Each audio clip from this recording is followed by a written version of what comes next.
The people of Copper Creek whispered that the Cole Ranch was a graveyard for hope. They said Garrett Cole's heart had turned to stone the day he buried his wife, leaving him with 3 wild children and a debt that was drowning him. When the train spit out a slender woman in a grey travel dress, the men at the saloon bet she wouldn't last 3 days. They expected tears. They expected a woman who would run screaming from the first coyote howl, but they didn't know who Sarah really was, or the secret she carried in her carpet bag. By the end of the first week, nobody was betting against her anymore. The valley wasn't just surprised. They were terrified of what she was capable of. The train whistle shrieked a lonely, piercing sound that cut through the stagnant heat of the Wyoming afternoon. It was the only welcome Sarah received. She stepped onto the wooden platform of the Copper Creek station, her boots making a hollow thud against the warped planks. The air smelled of sagebrush, dried manure, and the impending threat of a thunderstorm that never seemed to break. She adjusted the brim of her bonnet, shielding her eyes from the glare. Sarah stood 5'5", slender, with hands that looked too soft for the frontier. At least that's what the pair of old men sitting on the bench outside the general store were thinking. She could feel their eyes on her, heavy with judgment. They saw a woman past her prime, marrying age, perhaps 28 or 29, holding a single battered suitcase and a parasol. They saw a victim. Sarah tightened her grip on her bag. If they looked closer, they might have noticed the calluses on her trigger finger, or the way her green eyes scanned the perimeter, not with fear, but with a tactical assessment. But men in Copper Creek rarely looked past the lace. "You the one for Cole?" The voice was gravel grinding on iron. Sarah turned to see a man standing by a mud-splattered wagon. He was tall, leaning against the wheel as if the weight of the world was pushing him down. Garrett Cole. He hadn't bothered to shave in a week, his dark beard hiding a jawline that used to smile. His hat was pulled low, shadowing eyes that were hard dark and utterly devoid of welcome. "I am Sarah," she said, her voice steady. "And you must be Mr. Cole." Garrett didn't offer a hand. He didn't offer a greeting. He simply jerked his chin towards the back of the wagon. "Throw your bag in. We're burning daylight." He didn't help her with the luggage. Sarah didn't ask. She hoisted the heavy carpet bag over the wooden rail of the wagon with a grunt of exertion, then climbed up to the bench seat beside him. He smelled of horse sweat, tobacco, and old whiskey. "I expected someone sturdier," Garrett muttered as he snapped the reins, urging the 2 tired draft horses forward. "And I expected a gentleman," Sarah replied, looking straight ahead. "It seems we are both destined for disappointment today." Garrett shot her a sharp look, surprised by the bite in her tone, but he said nothing. They rode in silence for 2 hours. The landscape was brutal, and beautiful red rock canyons giving way to rolling plains of yellow grass that looked ready to ignite. When the ranch finally came into view, Sarah's heart sank, though she kept her face impassive. It was a disaster. The main house, a 2-story structure that had once been white, was now a peeling grey skeleton. Part of the porch roof had collapsed. Fences were broken, the rails rotting in the dirt. A windmill creaked ominously in the distance, spinning lazily. But it was the silence that was most disturbing. There were no chickens scratching in the yard, no dogs barking, just the wind. "Boys!" Garrett bellowed as he pulled the wagon to a halt. "Emily, get out here!" For a long moment, nothing happened.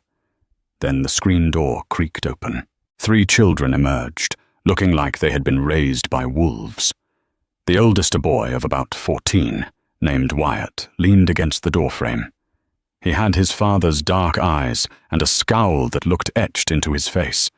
His clothes were torn, and he held a whittling knife with a casual menace. Behind him stood Emily, perhaps 10 years old. Her hair was a tangled bird's nest of brown knots, her dress stained with mud and grease. She wouldn't look at Sarah. She stared at her own bare feet. And then there was Toby, the 6-year-old.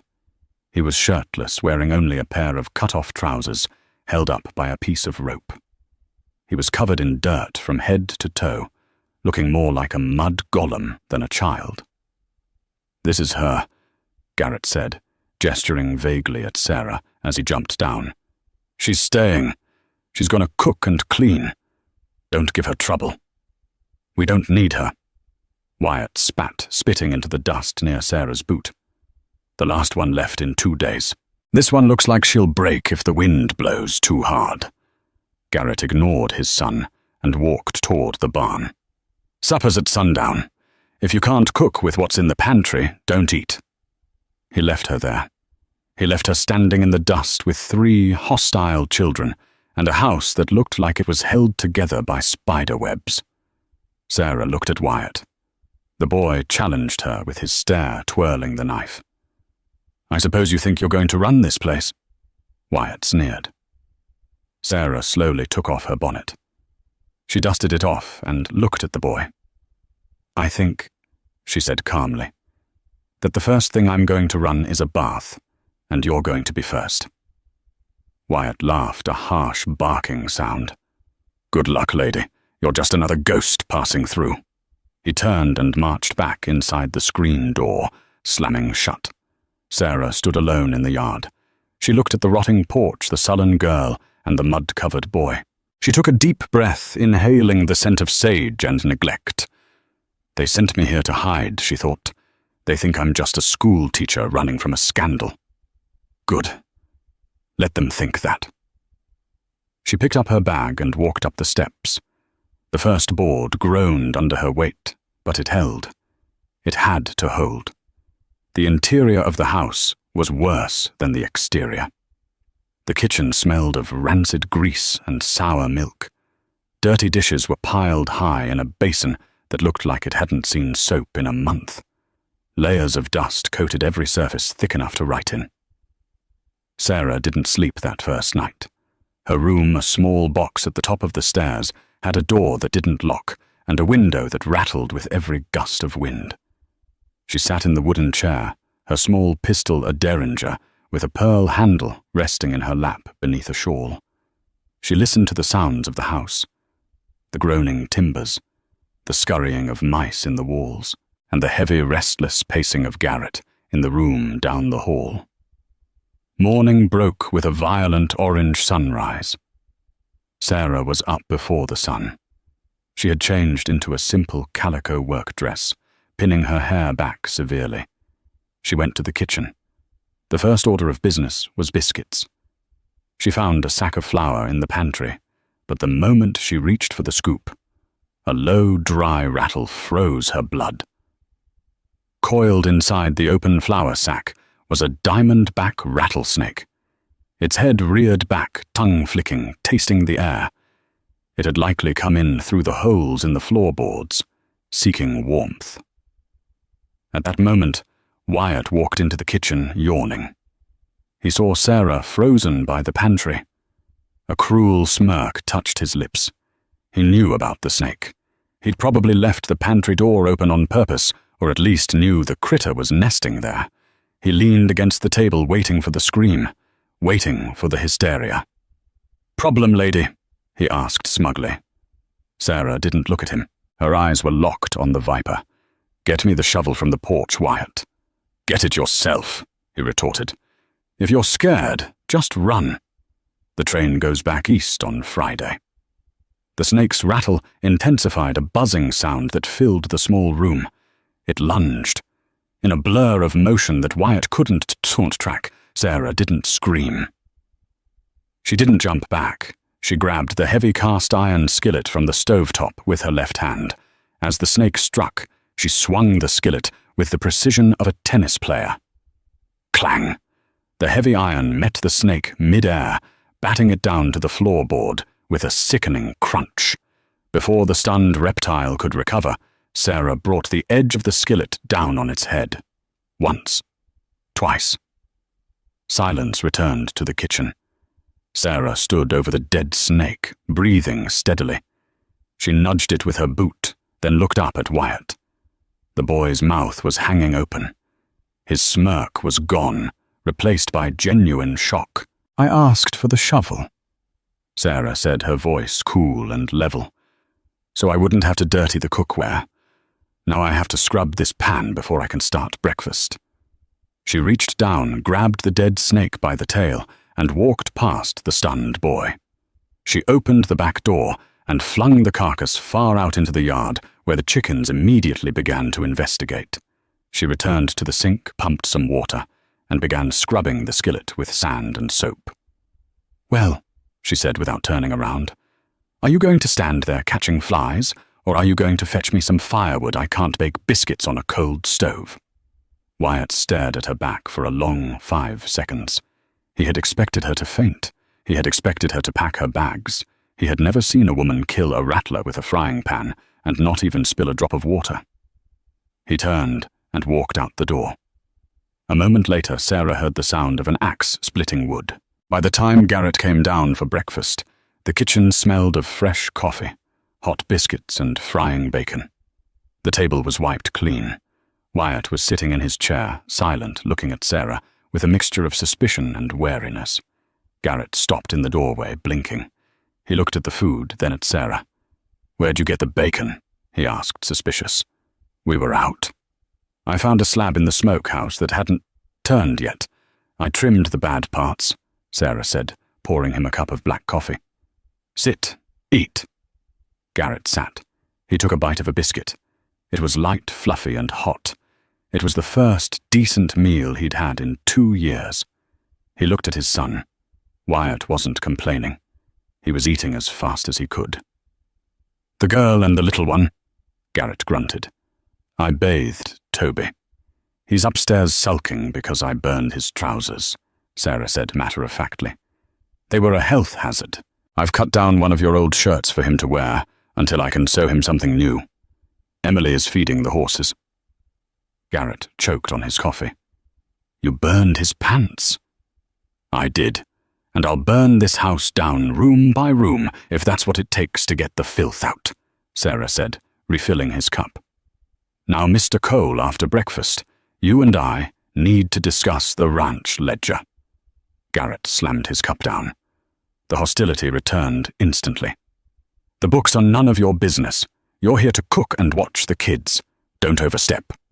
Sarah leaned in, placing her hands on the table. "I'm here to ensure this family survives. I can't do that if I don't know who we owe money to. I saw the bank notice on the mantel, Garrett. You have 3 weeks before foreclosure." Garrett's face turned red. "You snooped." "I dusted," she corrected, "and I can read. Banker Prentice. I know his type." "You don't know anything," Garrett growled, standing up. "Stay in the kitchen, Sarah. Leave the ranching to the men." He stormed out. Sarah watched him go, her expression unreadable. "He's gonna lose the place," Wyatt said quietly from the table. It was the first time he had spoken to her without a sneer. "Prentice wants the water rights. Dad's too proud to ask for help, and too broke to hire a lawyer." Sarah looked at the boy. "Finish your milk, Wyatt. Nobody is losing anything on my watch." 3 days later, the real test arrived. It wasn't a snake or a dirty house. It was a man in a silk vest riding a purebred stallion. Sarah was on the porch shaking out a rug when 3 riders approached. In the center was a man who looked too soft for the saddle-banker Prentice. He was flanked by 2 hired gunsmen with low-slung holsters and eyes that shifted constantly. Garrett was in the corral breaking a difficult colt. He saw the riders and froze. He dismounted and walked to the fence, wiping sweat from his brow. Sarah dropped the rug and moved quietly to the edge of the porch, listening. "Morning, Garrett," Prentice called out. His voice was oily, feigning friendship. "Hot one today." "What do you want, Prentice?" Garrett asked, not opening the gate. "Just coming to check on my investment," Prentice smiled. "And to offer you a way out. I have a buyer for the South Pasture. Generous offer. It would clear your debt with the bank and leave you a little nest egg to move. Somewhere easier." "The South Pasture has the creek," Garrett said, his voice tight. Without that water, the rest of the land dies. You know that. Well, Prentice sighed, inspecting his manicured fingernails. Then I suppose we stick to the schedule. Payment in full by the 1st of the month, or the sheriff serves the eviction notice. I'm trying to help you, Garrett. Think of your children. Get off my land, Garrett warned, his hand drifting toward the old Colt Navy revolver at his hip. The two hired guns tensed their hands, hovering over their weapons. Garrett was outmatched. He was tired, slow, and outnumbered. Gentlemen. The voice rang out clear and authoritative from the porch. All 4 men turned. Sarah stood there. She wasn't wearing her work apron. She had put on her grey travel dress and her bonnet. She held a piece of paper in her hand. She walked down the steps, ignoring the glare Garrett shot her. She walked right up to Prentice's horse. "Who is this?" Prentice sneered, looking down at her. "The new help." "I am the manager of this household," Sarah said, "and I was reviewing the original deed and the loan agreement Mr. Cole signed 5 years ago." Prentice laughed. "And I suppose you're a legal scholar now." "Actually," Sarah said, her voice dropping an octave, becoming cold and precise, "I noticed that the lien you hold specifies the boundaries of the homestead. However, according to the Territorial Survey of 1881, the water rights to the South Creek are grandfathered into the majestic claim separate from the land lien. You can foreclose on the dirt, Mr. Prentice, but you cannot touch the water. Mr. Cole retains those rights in perpetuity." Silence descended on the yard. Garrett looked at Sarah as if she had grown a second head. Prentice's smile vanished. That's nonsense," the banker stammered. "Is it?" Sarah smiled, but it didn't reach her eyes. "I also noticed that the interest rate you've been charging, 12%, compounded monthly, violates the Territory Usury Act of 1883, which caps private lending at 8%. By my calculations, Mr. Cole has actually overpaid you by nearly $400. She held up the paper. It was just a laundry list she had written out, but she held it like a Supreme Court verdict. "If you proceed with foreclosure," Sarah continued, stepping closer to the horse, causing the animal to shy away, "I will ride to Cheyenne and present these figures to the governor myself. I believe the banking commission would be very interested in your ledgers." Prentice's face turned a violent shade of purple. He looked at his hired guns, then back at the calm woman in the grey dress. He knew the law was murky, but he also knew that if an audit happened, his crooked schemes would be exposed. He couldn't risk the attention. You imply a great deal, madame," Prentice hissed. "I imply nothing. I state facts," Sarah said. "Now, unless you have a corrected statement of account that reflects the legal interest rate, I suggest you leave. We have work to do." Prentice glared at Garrett. "You hide behind a woman's skirts now, Cole." Garrett looked at Sarah. He saw the steel in her spine. A slow grin spread across his face, the first genuine smile in years. "She seems to know her numbers, Prentice. I'd listen to her." Prentice yanked his reins, turning his horse sharply. "This isn't over. You have until the 1st. He galloped away, his hired men trailing behind in a cloud of dust. Garrett watched them go, then turned to Sarah. He looked at the paper in her hand. "Is that true about the water rights and the usury law?" Sarah crumpled the paper, which was indeed just a list of groceries she needed, and put it in her pocket. "The usury law is real. The water rights, I made that up completely. But men like Prentice are greedy, and greedy men are always afraid of being caught." Garrett laughed. It was a rusty, creaky sound, but it was laughter. "You bluffed him." "I bought us time," Sarah said solemnly. "But he will check the records. He'll be back, and he won't be polite next time. We have 2 weeks to raise the money to pay him off for good." "We?" Garrett asked. Sarah looked him in the eye. "I live here now, Garrett, and I don't like being threatened." She turned to walk back to the house. From the barn loft, Wyatt and Emily were watching. Wyatt looked at his father, then at the woman walking up the steps. "She lied to the banker," Wyatt whispered to his sister. "She saved Dad," Emily whispered back. That night at the saloon in Copper Creek, the story began to spread. The hired guns had talked. The new woman at the Cole Ranch wasn't just a cook. She had stared down Prentice and quoted law like a judge. The valley began to pay attention, but they didn't know that the real danger was just beginning. The truce between Sarah and the Cole family was fragile, held together by the smell of fresh bread and the lingering shock of her standoff with the banker. But the ranch didn't run on biscuits. It ran on horseflesh, and that was where Garrett was failing. The source of the trouble was a blood bay stallion Garrett called Brimstone. The horse was magnificent, 17 hands of muscle and fury, wild caught in the basin 3 months prior. He was worth $500, easily enough to pay off a significant chunk of the loan, but only if he could be ridden. So far, Brimstone had broken 2 fences and nearly broken Garrett's arm. On Thursday, the heat was oppressive. Sarah was scrubbing laundry on the back porch, her arms deep in soapy water, when she heard the sickening crack of wood splintering, followed by a heavy thud and a shout of pain. She didn't hesitate. She wiped her hands on her apron and ran toward the round pen. She found Garrett in the dirt, gasping for air, clutching his side. The stallion was rearing up, hooves slashing the air, eyes rolling wild with panic and aggression. Wyatt was standing outside the fence, frozen, his face pale. "Dad!" Wyatt screamed, but he was too small to intervene. Garrett tried to crawl toward the fence, but the horse cut him off, stomping the ground inches from Garrett's head. The animal was in a kill frenzy driven by fear and the scent of predator. "Wyatt, open the gate," Sarah commanded. Her voice wasn't loud, but it cut through the panic like a whip. "He'll get out," Wyatt yelled. "Open it!" Wyatt threw the latch. Sarah slipped inside the pen. She didn't have a rope. She didn't have a whip. She had a laundry basket, which she immediately discarded.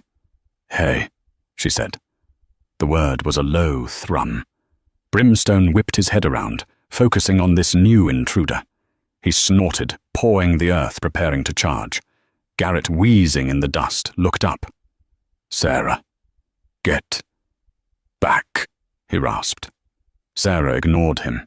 She didn't look at Garrett. Her eyes were locked on the stallion's left eye. She didn't square her shoulders aggressively. She angled her body, making herself look smaller, less predatory. She began to hum. It was a strange rhythmic tune, something low and mournful. The horse charged. Garrett flinched, closing his eyes. Wyatt screamed, but Sarah didn't move. She stood her ground until the 1,000-pound animal was 5 feet away. Then she simply raised one hand palm open and stomped her foot once hard. Brimstone skidded to a halt, dust billowing around them. He tossed his head, confused. This human didn't run. She didn't attack. She just stood there, radiating a calm so profound it felt like a physical weight. "Easy, you big baby," she murmured, walking forward. "He'll kill you." Garrett groaned, trying to push himself up. "Stay down, Garrett," she said without turning. She kept walking toward the horse. The stallion trembled, sweat slicking his coat. He backed up a step, then another. Sarah followed, matching his pace, keeping the distance constant. It was a dance. She was applying pressure, then releasing it. She reached into the pocket of her dress and pulled out a cube of sugar she'd been saving for tea. She held it out. Brimstone stretched his neck, nostrils flaring. He smelled the sugar. He smelled the soap on her hands. But mostly, he smelled the lack of fear. "That's it," she whispered. The velvet nose touched her palm. The horse took the sugar. As he crunched it, Sarah's hand drifted up, scratching the sweet spot right behind his ear. The tension drained out of the animal's frame. His head lowered. Sarah grabbed the lead rope dangling from his halter. "Wyatt," she called out softly. "Come get your father." Wyatt scrambled under the fence, grabbing Garrett under the arms and dragging him to safety. Only when the gate clicked shut behind them did Sarah lead the horse to the hitching post and tie him securely. She walked out of the pen, her dress hem stained with manure and dust. She knelt beside Garrett. His face was grey with pain. "Ribs?" she asked. "Feels like—" "A mule kicked me." Garrett grunted. He looked at her, his dark eyes wide with disbelief. "Where did a school teacher learn to gentle a killer stallion?" Sarah checked his eyes for concussion. "I grew up on a farm in Kentucky," she lied smoothly. "We had horses." "That wasn't farm work," Garrett wheezed as she helped him stand. That was Apache style, or Mexican vaquero. The breathing, the humming." Sarah stiffened. "Let's get you inside, Mr. Cole. You're talking nonsense from the pain." That evening, the dynamic in the house shifted. Wyatt didn't scowl when she served the stew. He watched her hands. Emily, the shy daughter, brought Sarah a wet rag to wipe the dust from her neck. Later, after the children were asleep, Sarah sat on the porch mending a shirt. Garrett came out moving stiffly, holding a bottle of whiskey. He sat on the railing watching the moon rise over the valley. "You saved my life today," he said. The gravel in his voice was softer now. "The horse wasn't trying to kill you," Sarah said, not looking up from her needle.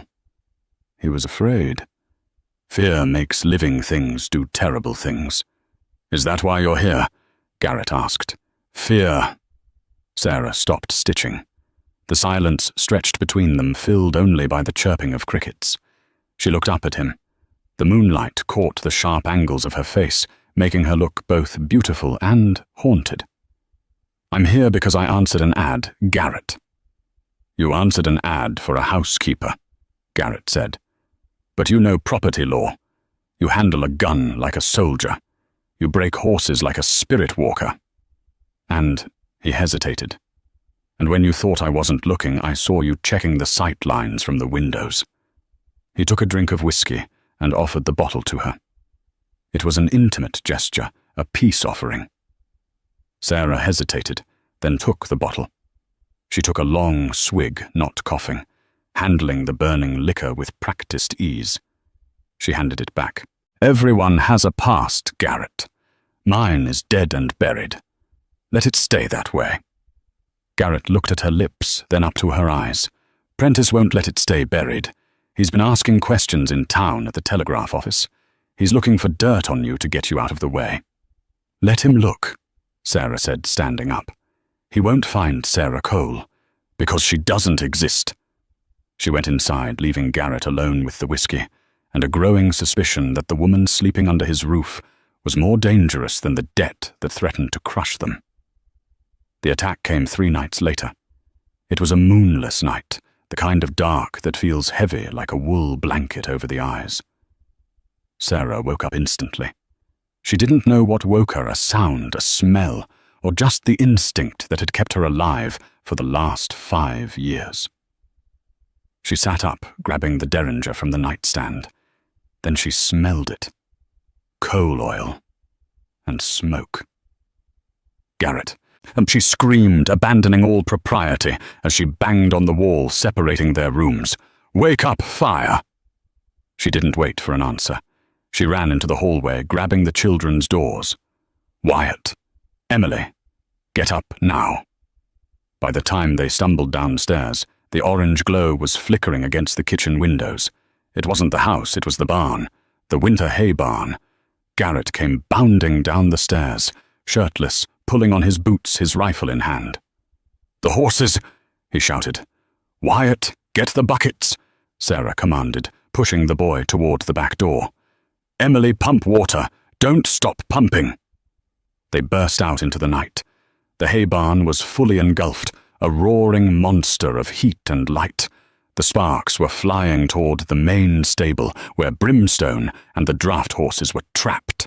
The animals were screaming, the sound tearing through the night. "The roof!" Garrett yelled, pointing to the stable. A spark had landed on the dry shingles. "I'll get the horses," Sarah yelled. "You get the roof. You can't go in there." Garrett grabbed her arm. "It's too close to the fire." Sarah shook him off with a strength that shocked him. "If we lose the horses, we lose the ranch. Go." She wrapped her shawl around her face and ran toward the stable. The heat was blistering. The air tasted of ash. She kicked open the stable door and plunged into the smoke. Inside it was chaos. The horses were thrashing in their stalls. Sarah moved with efficient speed. She didn't try to lead them out one by one. She opened the back gate of the corral first to give them a place to run. Then she moved down the line, throwing open the stall doors. "Go higher." She slapped the rumps of the draft horses. They bolted for the open air. She reached Brimstone's stall last. The stallion was terrified, eyes rolling. The smoke was thick now. Sarah grabbed his halter, untying the knot with fumble-free fingers, despite the adrenaline. She mounted him bareback in one fluid motion. "Get us out of here!" she screamed into his ear. The stallion surged forward, leaping over a pile of burning debris that had fallen from the hay barn. They burst out of the stable just as Garrett perched on the roof, with a wet blanket smothered the sparks threatening the main structure. Sarah rode Brimstone into the dark of the pasture, turning him back to watch. The hay barn was gone. It was a total loss. But the house and the stable were safe. Exhausted, soot-stained and trembling, the family gathered by the well. Garrett slid off the roof, his chest heaving, his skin smeared with black ash. He looked at the smoking ruins of his winter feed. "We're done," he whispered. "That hay was for the winter. Without it, the herd starves." Sarah slid off the stallion. She walked over to the edge of the fire line. She crouched down and picked something up from the dirt. It was a kerosene can, discarded in the high grass. She brought it to the light of the dying fire. "Look," she said, pointing to the bottom. Stamped into the metal was a mark, CC General Store. "Prentice owns the general store," Wyatt said, his voice cracking. "He burned us out," Garrett said, a cold rage settling over him. He gripped his rifle until his knuckles turned white. "I'm going to kill him. I'm going to ride into town and put a bullet in his heart." He turned toward the truck, but Sarah stepped in front of him. She placed a hand on his chest, right over his heart. It was beating like a hammer. "No," she said firmly. "Move, Sarah. He tried to burn my children. And if you shoot him, you hang—" Sarah said, her voice hard. "And then your children are orphans, and Prentice wins. Is that what you want?" "He has the law in his pocket," Garrett shouted. "The sheriff won't arrest him for a gas can." "Then we don't use the sheriff," Sarah said. Her green eyes were terrifyingly cold. "We use something else." "What?" Garrett asked, stopped by the intensity of her gaze. "We use the truth," Sarah said. "I know how to hurt men like Prentice. You don't shoot them. You take away the only thing they love." "Their money?" Wyatt asked. "Their reputation," Sarah corrected. "Garrett tomorrow is the Founders' Day celebration in town. The governor is coming down from Cheyenne for the speech. Prentice will be there preening on the stage. So. Sarah wiped a smudge of ash from her cheek. "We are going to go to that celebration, and we are going to make sure the governor leaves with a very interesting souvenir." "What souvenir?" "The ledger." Sarah lied. She didn't have a ledger.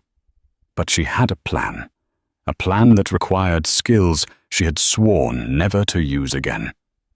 "And a witness." "Who?" "Me," Sarah said. "But first we need to clean up. We aren't going into town looking like victims. We're going in looking like royalty."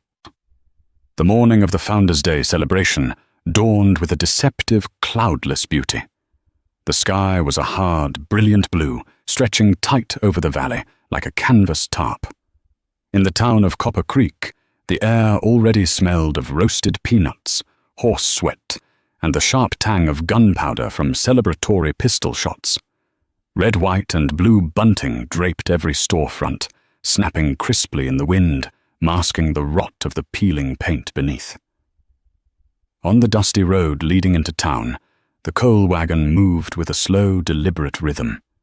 But this was not the battered, mud-splattered vehicle the town was accustomed to seeing. Garrett had spent the previous evening polishing the wood until the grain shone deep and rich.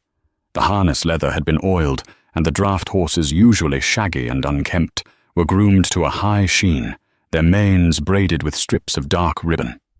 Garrett sat on the bench seat, the reins loose in his hands. He wore his Sunday best, a black suit that had been his wedding suit 12 years ago. It was tight across his broad shoulders, the wool worn thin at the elbows, but he wore it with a rigid, defiant dignity. Beside him sat Sarah. She had transformed. Gone was the grey, practical travel dress. Gone was the stained apron. In their place, she wore a gown of deep emerald silk, a garment she had pulled from the very bottom of her trunk, wrapped in tissue paper, and memories she had tried to forget. It was tailored to perfection, hugging her waist and flaring out in a cascade of heavy fabric that looked utterly out of place in the Wyoming dust. She wore a hat with a small veil that shadowed her eyes, and her hands were encased in black lace gloves. She looked like royalty. She looked like a woman who owned the world, or perhaps a woman who had nothing left to lose. "You look—" Garrett started, his voice rough. He glanced at her, then quickly back at the road, as if looking at her directly might burn him. "You look like you don't belong here, Sarah." "I don't," she answered quietly, her eyes fixed on the town rising on the horizon. "And that is exactly what we need them to think." In the back of the wagon, the children were silent. Wyatt, his hair slicked back with water, sat protectively next to Emily and Toby. He knew about the fire. He knew about the threats. He watched the back of Sarah's head, not with suspicion, but with a terrified kind of awe. She was leading them into the lion's den, and she was dressed for a ball. They rolled onto Main Street, just as the brass band struck up a discordant march. The crowd was thick, a sea of cowboy hats and bonnets, but as the wagon approached, a hush rippled through the throng. People turned. Whispers hissed through the crowd like scum escaping a valve. "Is that Cole?" "Who is the woman?" "Look at that dress." "That's city silk." Garrett pulled the wagon to a halt near the town square. He climbed down, moving with a stiffness that betrayed his bruised ribs, and walked around to help Sarah. He offered his hand. She took it, her grip surprisingly strong. As she descended, the emerald silk rustled a sound that seemed loud in the sudden silence. "Head high," she whispered to Garrett. "We aren't victims today." She took his arm. Wyatt ushered his siblings out of the wagon, falling into step behind the adults, like a miniature bodyguard. They walked straight toward the raised wooden platform in the center of the square. On the stage, the power players of the territory held court. The governor, a portly man with a walrus mustache and a vest strained by good living, sat in a velvet chair.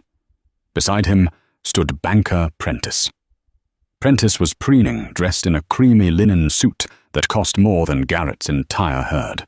He was smiling, pointing out landmarks to the governor, playing the role of the benevolent patriarch. Prentice saw them first. His smile didn't just fade, it curdled.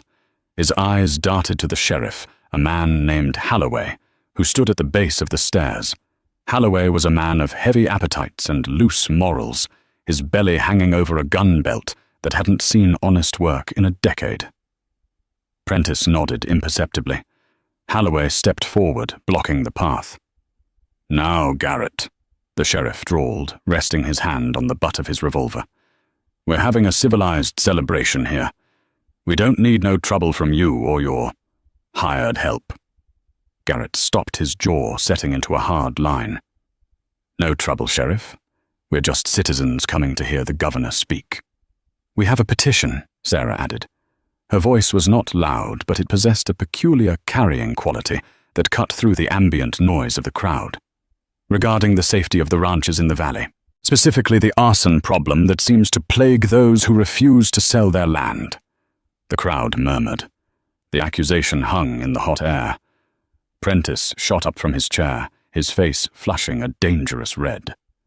"Sheriff, remove these agitators. They are disrupting the governor's peace." Holloway took a step forward, his face darkening. "You heard the man. Get back in your wagon, Cole, before I throw you in a cell for public disturbance." "Hold on a minute." The voice came from the shadow of the saloon awning directly to their left. It was a lazy, distinctive drawl, heavy with the dust of Texas. A man stepped out into the harsh sunlight. He was tall, lean as a whip, wearing a long canvas duster coat that had seen miles of hard riding. A wide-brimmed hat was pulled low over his eyes, and silver spurs chimed softly with every step. He had been leaning against a post, watching the procession, with the idle interest of a wolf watching sheep. He walked into the middle of the street, stopping 10 feet from Sarah. He didn't look at Garrett. He didn't look at the sheriff. His eyes were locked on Sarah's face. "I've been tracking a ghost for 3,000 miles, the stranger said, his voice carrying a strange mix of admiration and menace. "And I'll be damned if I didn't find her at a county fair." He reached into the deep pocket of his duster. The sheriff flinched, hand going to his gun, but the stranger only pulled out a piece of paper. It was folded into quarters, yellowed with age and handling. He shook it open with a snap of his wrist and held it up for the crowd to see. It was a sketch, a charcoal drawing of a woman. The artist had captured the sharp angle of the cheekbones, the set of the jaw, the intensity of the eyes. The likeness was undeniable. It was Sarah. But the text beneath the face sent a shock wave through the square. "Wanted Margaret. Maggie O'Rourke for the murder of Senator Clayton Vance. Reward, $5,000. The silence that followed was absolute. Even the horses seemed to stop stamping. $5,000 was a fortune. It was enough to buy the entire town of Copper Creek twice over. Maggie O'Rourke. Sheriff Holloway breathed, his eyes bulging as he looked from the poster to the woman in the green dress. The Black Widow of St. Louis. Wyatt, standing behind Sarah, gasped. He looked at the back of her neck, his mind racing. Murder. Sarah didn't flinch. She didn't scream. She didn't run. She stood like a statue carved from ice, her face impassive beneath the veil. "You're a long way from Texas, bounty hunter," she said, her voice steady, though Garrett could feel the tremor in her arm where she held him. $5,000 is a long ride, darling, the stranger said. He pushed his coat back, revealing a heavy Colt peacemaker on his hip. His hand hovered over it, fingers twitching. "Sheriff, I believe you have a fugitive to arrest, unless you want me to handle it." Prentice let out a laugh from the stage. It was a triumphant, ugly sound that grated on the ears. "Well, well, it seems the high and mighty Mrs. Cole is nothing but a cold-blooded killer. I told you, Governor, these people are trash. Arrest her, Sheriff, and take the children into custody as accomplices to harboring a fugitive." Garrett moved. It was pure instinct.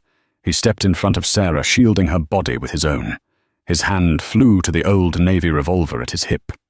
"She's not going anywhere," Garrett growled.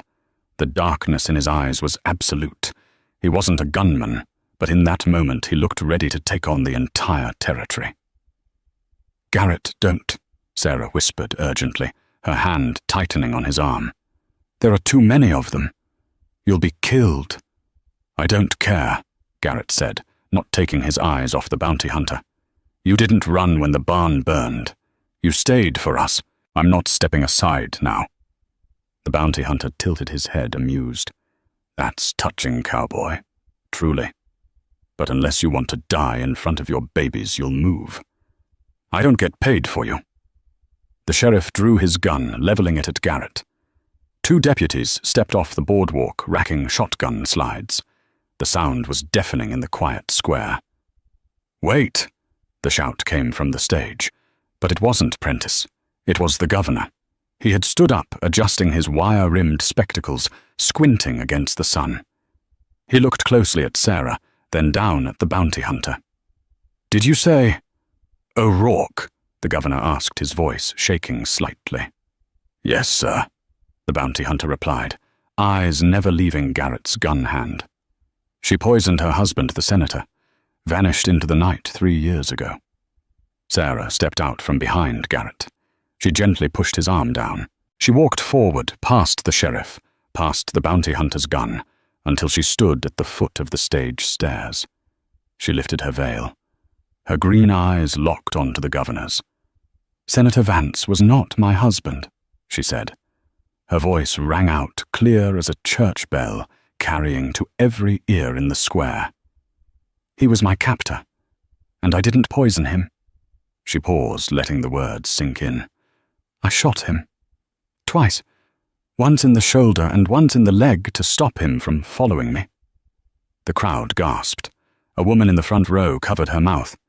"He was selling military cartography secrets to foreign agents." Sarah continued, her voice gaining strength. "He was betraying this country for gold. He found out I had discovered the documents in his private safe. He tried to kill me to silence me. I defended myself." "Lies!" Prentice shrieked, slamming his hand on the railing. "She's a desperate woman, spinning tales. Shoot her, Holloway." "I have the documents," Sarah said. The world seemed to stop. Slowly, deliberately, Sarah reached into the bodice of her dress. Every man with a gun flinched. The bounty hunter tensed, but she didn't pull a weapon. She withdrew a small, flat packet wrapped in oilskin, warm from her skin. She didn't hand it to the sheriff. She walked up the stairs, the silk of her dress rustling, and held it out directly to the governor. "Check the dates, Governor," she said, her voice dropping to a steely command. "And check the signature on the authorization for the railroad land grab in this valley. You might recognize the cosigner." The governor took the packet. His hands trembled as he unwrapped the oilskin. He pulled out a sheaf of papers, scanning them rapidly. His eyes widened. The color drained from his face. He looked up slowly, turning his head to look at Prentice standing beside him. "Prentice," the governor said, his voice low and dangerous. "This land survey. It has your signature next to Senator Vance's. This authorizes the illegal seizure of the entire Copper Creek Valley for a private rail line, a line funded by foreign investors." Prentice stumbled back, his face turning the color of old ash. That's a forgery. She's a witch. She forged it. And," Sarah continued, turning back to the crowd below, looking directly at the bounty hunter, "the bounty isn't from the U.S. Marshals, is it? Look at the bottom of the poster. Look at the fine print." The bounty hunter frowned. He lifted the paper, squinting at the bottom corner, issued by the Vance estate. "It's a private hit," Sarah said, "not a federal warrant. The senator's partners want me dead because I know where the bodies are buried. Literally." The bounty hunter slowly lowered his gun. He looked at the poster, then at Prentice, who was sweating profusely on the stage. He looked back at Sarah, a slow smile touching his lips. "Well, I'll be," the Texan drawled. "I almost did your dirty work for free, didn't I?" He holstered his pistol with a fluid motion. Sarah turned her gaze to Sheriff Holloway. "Sheriff, you have a choice.